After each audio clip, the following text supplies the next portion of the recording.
여러분 안녕하세요. 정말 쉽게 배우는 일러스트레이터 2020 기초 첫 번째 시간입니다. 이번 시간은 adobe.co.kr에서 일러스트레이터를 다운받는 방법과 전체적인 작업 환경, 그 다음 기본적인 사용 방법에 대해서 알아보도록 하겠습니다. adobe.co.kr 들어가셔서 크리에이티비티 및 디자인 들어가시면 자, 여기에 모든 제품 보기라고 나오죠. 자, 이쪽으로 들어갑니다. 여기 들어가셔서 여기 있는 일러스트레이터 무료 체험판 시작해서 다운받아서 쓰시면 되겠어요. 학생 같은 경우에는 굉장히 저렴하게 쓸 수 있고요. 그 다음에 일러스트레이터만 쓰실 때는 그렇게 큰 비용 들이지 않고 쓰실 수 있으니까 써보시고 괜찮으시면 정기적으로 구독해서 쓰시면 굉장히 편리하게 사용을 할 수가 있습니다.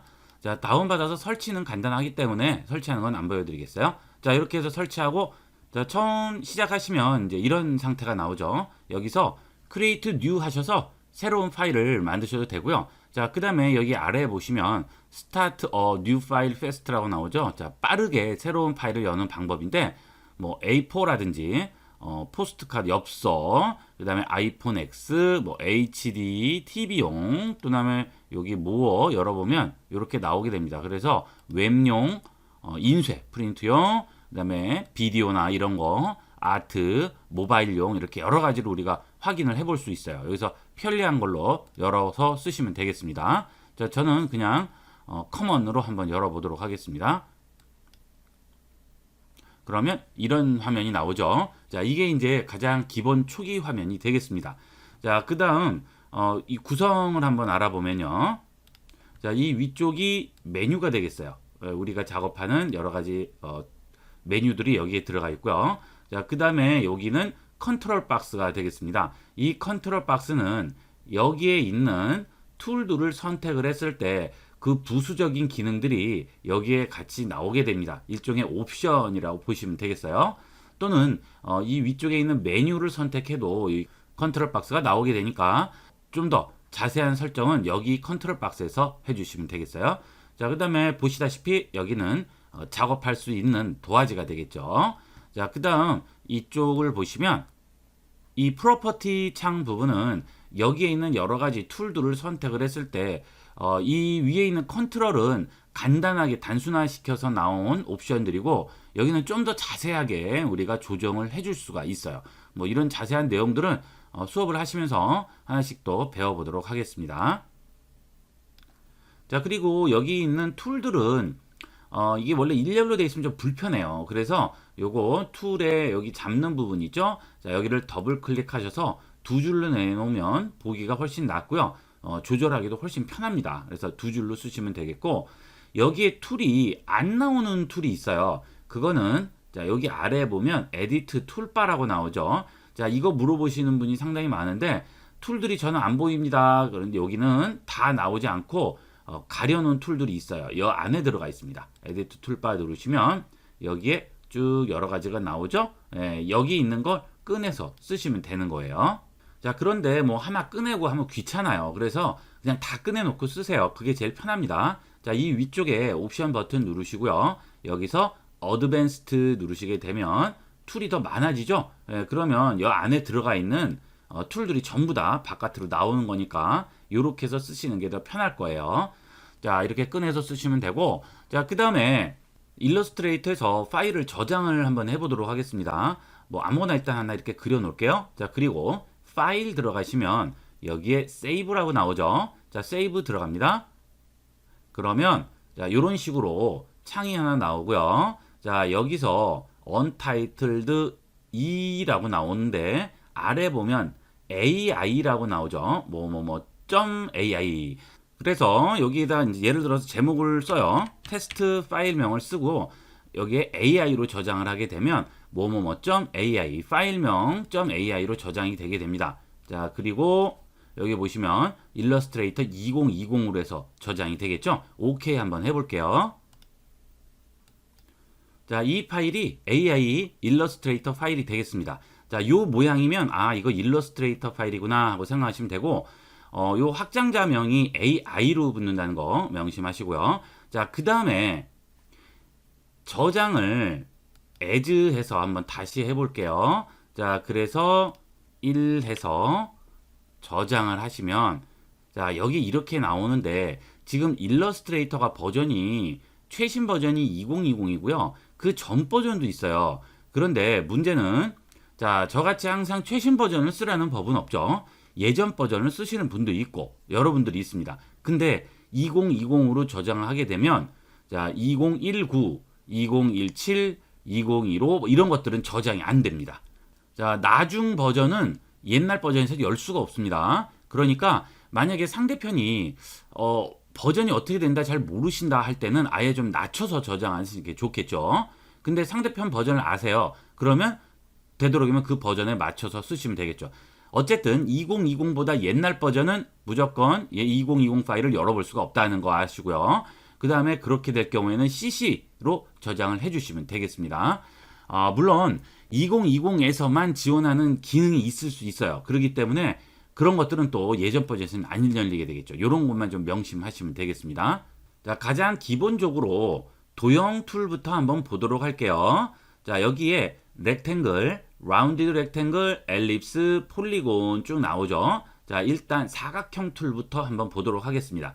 렉탱글 툴 선택을 하시고 여기에다가 쭉 그려주게 됩니다. 자, 그러면 여러분이 포토샵이라든지 뭐 윈도우 그림판이라든지 이런 것과 다른 형태의 모양이 나오게 되겠죠. 자, 이 일러스트레이터는 포토샵이나 다른 그래픽 프로그램하고 가장 근본적인 차이가 뭐냐 하면 자, 이것은 벡터 방식입니다. 베지어라고 부르죠. 자, 이거 같은 얘기예요. 자, 이것은 우리가 여기에다가 그릴 때 자, 붓으로 그림을 그리는 개념이 아니고요. 도화지를 또는 색종이를 잘라서 모양을 만든다는 개념으로 생각하셔야 됩니다. 그 얘기는 우리가 그린 이것이 물체의 개념으로 인식된다는 얘기죠. 이것을 오브젝트라고 부르게 돼요. 자, 우리가 도화지에다가 이렇게 붓칠로 그림을 그렸어요. 그러면 이걸 띄울 수 있나요?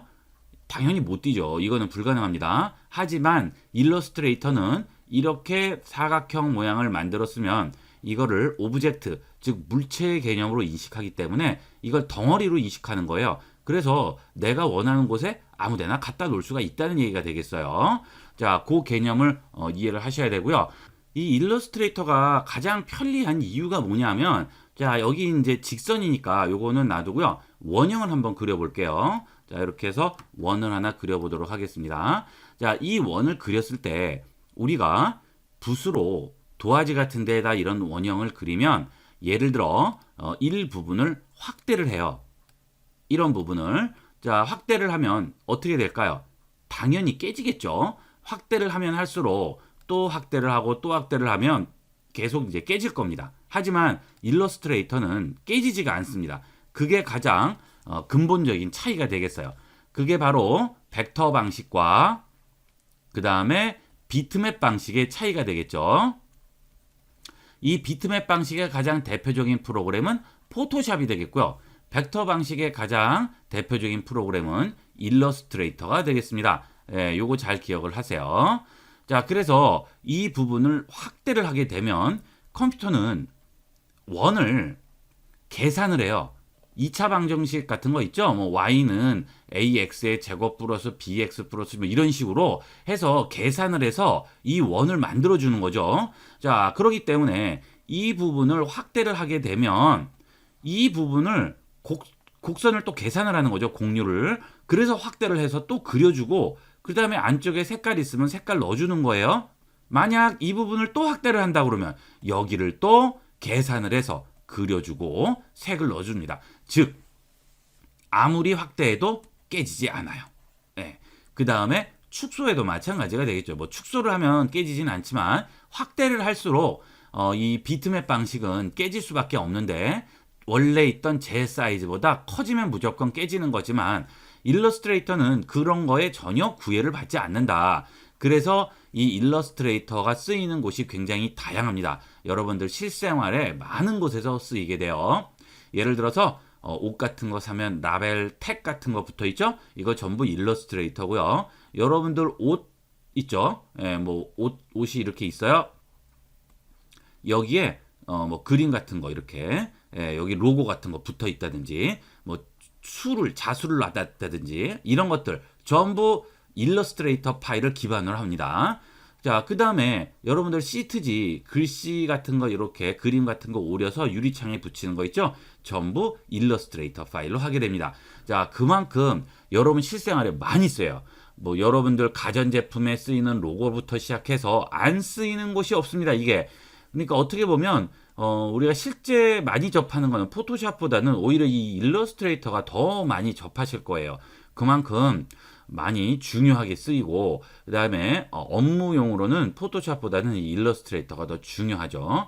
근데 이 일러스트레이터를 별로 이렇게 중요하다고 생각 안 하시는데 사실 실생활이나 업무를 볼 때는 오히려 이게 다재다능하게 많이 쓰이니까 잘 알아두시면 훨씬 용도가 더 많으실 거예요. 절대 후회하지 않는 프로그램이 이 일러스트레이터가 되겠습니다. 자, 그 다음에 이제 이동 툴, 선택 툴을 한번 알아보도록 할게요. 자, 여기에 보시면 화살표가 하나 보이죠? 그 다음에 또 하나가 나옵니다. 자, 요거는 일단 나중에 보고요. 왼쪽 거부터 한번 보도록 하겠습니다. 이것은 자, 여러 가지 물체가 있어요. 이건 전부 물체로 인식한다고 그랬죠? 일러스트레이터는. 자, 그런데 이렇게 다양한 물체가 있을 때 자, 제가 여기 있는 사각형에다가 뭔가를 하려고 해요.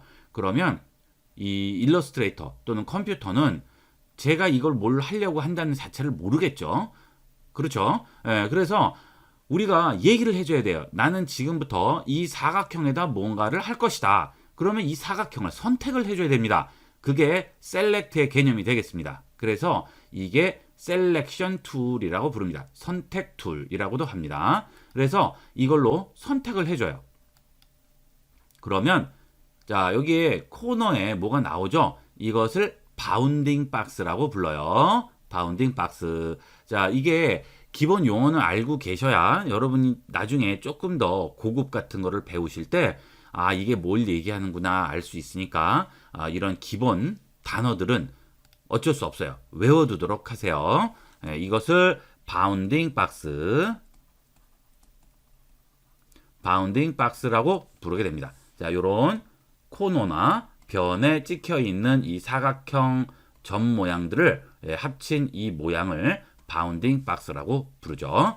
자, 그래서 이 바운딩 박스가 나오면 셀렉트, 즉 선택됐다는 뜻이에요. 그러면 저는 마우스를 이 밖에 있을 때와 안에 집어넣으면 모양이 틀려지죠. 자, 안에 집어넣으면 선택을 할 수가 있는 모양으로 바뀝니다. 들고 움직일 수가 있어요. 이렇게. 그러면 내가 원하는 곳 아무데나 갖다 놓을 수가 있죠. 포토샵이나 이런 프로그램들은 이런 게 안 되죠. 그림은 끝이에요. 하지만 이 일러스트레이터는 선택해서 내가 원하는 곳 아무데나 갖다 놓을 수가 있어요. 이게 아주 장점이에요. 그리고 이 바운딩 박스에 마우스를 얹으면 화살표 모양이 안 밖으로 생기게 됩니다. 줄이거나 느리고 대각선으로 줄이거나 대각선으로 느리고 자, 이런 식으로 다 사이즈 조절이 가능하죠. 얼마든지 바꿔줄 수가 있습니다. 자, 포토샵은 안 되겠죠? 일러스트레이터만 됩니다. 자, 그래서 이렇게 만들어 놨어요. 자, 그 다음에 얘와 얘를 동시에 움직이고 싶어요. 자, 그러면 이 선택 툴을 빈 공간에 내고 클릭 드래그 해보세요. 그러면 어떻게 됩니까? 점선이 나오죠. 이 점선이 선택되는 구역을 말합니다. 즉 여기서 클릭 드래그를 해서 이 점선에 걸치는 것들은 모두 선택이 되게 됩니다. 동시 선택. 이런 식으로. 자, 그런데 저는 이거를 선택해야 되겠어요. 동시에 선택해서 어디 가져가야 돼요. 그러면 이런 식으로 드래그를 해버리면 얘까지 선택되죠. 자, 그때 지금 말씀드린 Shift 키를 이용합니다. Shift는 드래그해서 동시 선택하는 거랑 똑같은 기능을 제공해요. Shift를 누른 상태에서 클릭하면 원하는 것만 선택됩니다. 자, 이해 선택 안 됐죠? 이런 식으로 선택해서 움직일 수가 있겠죠. 자, 다시 해볼까요? Shift 누르고 클릭. 그죠? 그 다음에 Shift는 손 띄셔야 되겠죠. 예, 다 선택했으니까. 그래서 움직이시면 되고요. 자, 움직여 놨더니 이거는 잘못했어요. 예, 이거는 원상복귀를 시켜야 될 것 같아요. 그러면 이 두 개 빼고 얘만 선택을 해야 되는데 다시 하지 마시고요. Shift 다시 누른 상태에서 선택된 걸 다시 누르면 해제가 됩니다. 또 선택. 그렇죠? 그 다음 Shift 띄고 이제 마우스로 클릭 드래그해서 띄면 이렇게 움직일 수가 있겠죠. 자, 이 Shift 용도 아시겠죠? 이 일러스트레이터는 선택하고 움직일 일이 굉장히 많아요. 그렇기 때문에 중간중간 선택을 해야 되는데 이때 Shift를 안 쓰면 작업이 아예 불가능합니다. 그러니까 이 다중 선택 Shift 키 꼭 기억을 하시고요. 자, 그 다음에 Shift의 또 다른 기능입니다. 비율대로 기능입니다. 자, 선택을 했는데 이거를 클릭 드래그해서 확대해요. 그런데 어떻게 되죠? 멋대로 확대 축소되죠. 저는 이걸 원하지 않아요. 딱 이 비율대로 축소되거나 확대를 하고 싶은 거죠. 자, 이때는 Shift 키를 누릅니다. 자, 클릭 드래그를 이렇게 해놓은 상태에서 마우스에 손 띄시면 안 되겠죠. Shift를 누르면 어때요? 자, 아무리 움직여도 비율대로만 되죠. 자, 이 Shift 키 기능은 지금 두 가지가 있네요. 여러 개 다중 선택할 때와 그 다음 비율대로 키우기 줄이기. 그 다음에 이것도 되죠. 자, 지금은 이렇게 찌그러지지만 Shift를 눌러버리면 비율대로 제가 어디를 잡던지 간에 비율대로 움직이게 됩니다. 요게 Shift 기능 두 번째예요. 자, 세 번째 Shift 기능이 있습니다. 지금 말씀드리는 이 기능은 없으면 작업이 안 되는 거니까 여러분이 숙달을 시켜야겠죠. 자, 이거를 잡고 정확히 직선으로 여기까지 움직여야 되겠는데, 자, 이게 움직일 때 여러분이 어떻게 정확히 직선으로 움직이겠어요? 그죠? 자, 그래서 그럴 때는 Shift 키를 누릅니다. 그러면 직선, 직각, 45도. 그렇죠? 다른 부분은 가지가 않네요. 수평, 수직 45도만 움직이죠. 이거는 반대쪽도 마찬가지가 되겠죠. 이런 식으로 수평, 수직 45도로만 움직이게 됩니다. 지금 이게 Shift의 세 가지 기능이 되겠죠. 여러 개를 동시 선택하는 다중 선택 기능, 비율대로 키우기, 줄이기 하는 기능, 그 다음에 직선, 직각, 수직, 수평 45도로 움직이는 기능, 이렇게 세 가지가 있습니다. 자, 그렇게 해서 우리가 지금 가장 기본적인 기능을 익혀봤어요. 도형 그리고 그 다음에 선택해서 움직이는 것까지 한번 알아봤습니다. 자, 다음 시간은 또 이어서 기본 기능에 대해서 알아보도록 하겠습니다. 자, 이번 시간은 여기까지 하도록 하겠습니다. 감사합니다.